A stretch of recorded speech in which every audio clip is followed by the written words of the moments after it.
everyone, welcome back to my YouTube channel. My name is Nosbusiso Cele. Thank you so much for subscribing. If you haven't subscribed, please do. If you're new here, welcome and please consider subscribing. These are difficult times for everyone. It is very easy to slip into a dark place. There is so much uncertainty, and we all know that with uncertainty comes anxiety. But I just want to encourage you to try to stay calm and positive. I do know that it is not easy at all, but during this time it is very important to take care of yourself, take care of your mental health. So in this video, I'll be sharing 5 self-care tips that I use to try to stay calm and positive. Tip number 1, journal. Keeping a journal is a great idea if you struggle with depression, anxiety, or stress. Writing your feelings on a piece of paper feels much better than keeping them to yourself. When I write, I feel like someone is listening, and that brings a lot of comfort to my heart. Please note that your journal can be whatever you want it to be. You don't need a fancy or expensive journal before you can start journaling. Get yourself a pen and a piece of paper and just breathe. Someone said putting a pen on a piece of paper can be a cathartic experience. You heal, you forgive, you grow, you understand things more clear. And what I love most about keeping a journal is when you read back over what you've written. That blissful moment when you realize how much you've grown emotionally and spiritually, how brave and courageous you have been. I was reading my 2019 journal and I found myself smiling and saying, young lady, you have been strong. God has been faithful. Guys, 2019 took a toll on both my mental and physical health. There were times I felt so dark and empty. I was filled with so many questions that I needed answers to from God. But during that time, my journal was my best friend. I really would advise you to try journaling. It's a great way of confessing your struggles and fears without being judged. It's also a great way to learn how to be grateful. Tip number 2, read books. I love reading books. I can read books all day, every day.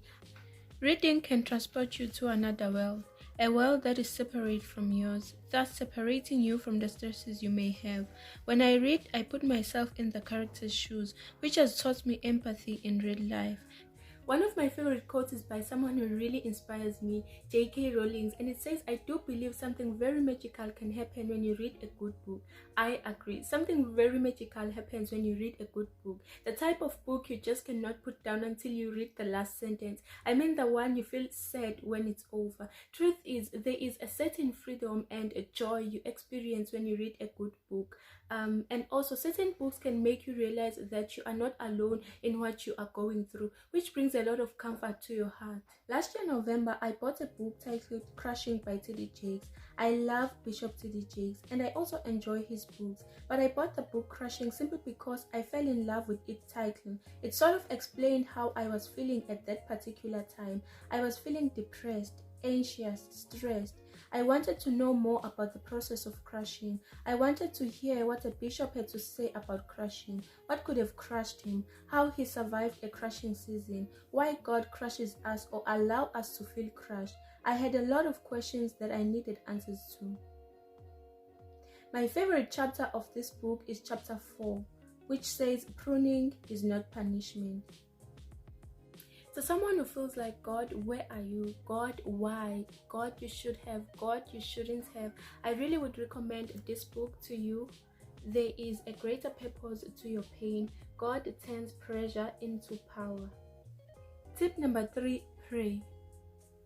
Do not be anxious about anything, but in every situation, by prayer and petition, with thanksgiving, let your request be made known unto God.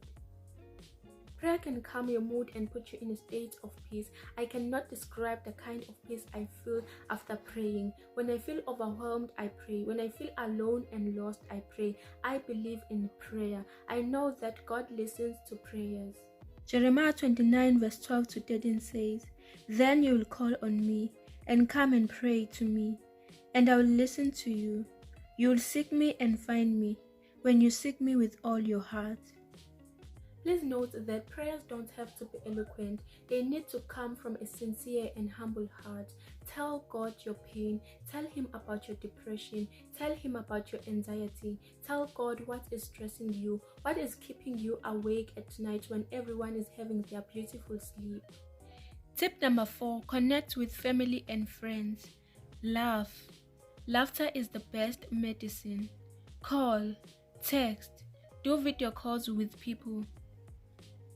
Tip number 5, stop checking social media in the morning. Most of us wake up in the morning and scroll through Facebook, Instagram, Google News to stay informed about what is happening in the world.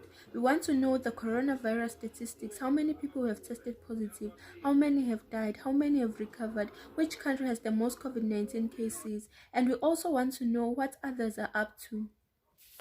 Yes, it is important to stay updated, but news can be more upsetting than informational, especially in the morning. It has been said that the first 20 minutes when you wake up is when your subconscious mind is most impressionable. Les Brown said, what you hear or see during this time will affect the spirit of your day.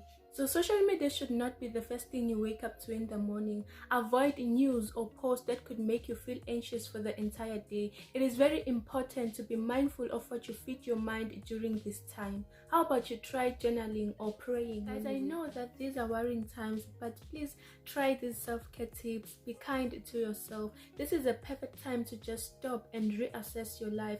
Go back to your dream board. Disconnect from social media if you need to. Trust me, you won't miss out on anything. Write down your feelings to understand them more clear, and also read books, and not because you are told to do so or because reading is the new cool, but read books that speak directly to your soul, and pray without ceasing. Even when God seems silent, trust me, he is listening and he will answer. And always remember that help is just one phone call away, one text away. Thank you so much for watching this video. Please subscribe, like and comment.